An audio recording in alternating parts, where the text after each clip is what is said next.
Avui els beneficis dels empresaris estan per damunt del que tenien el 2008, un 5%.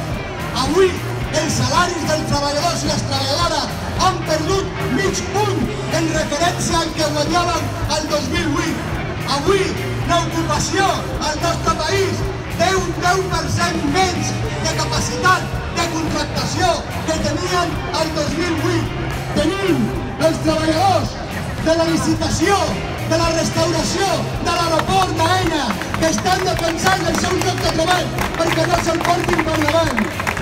És a dir, tenim un rosari de conflictes bloquejats per una posició de les organitzacions patronals que estan afeblint el caràcter de la recuperació social de la situació dels treballadors i les treballadores.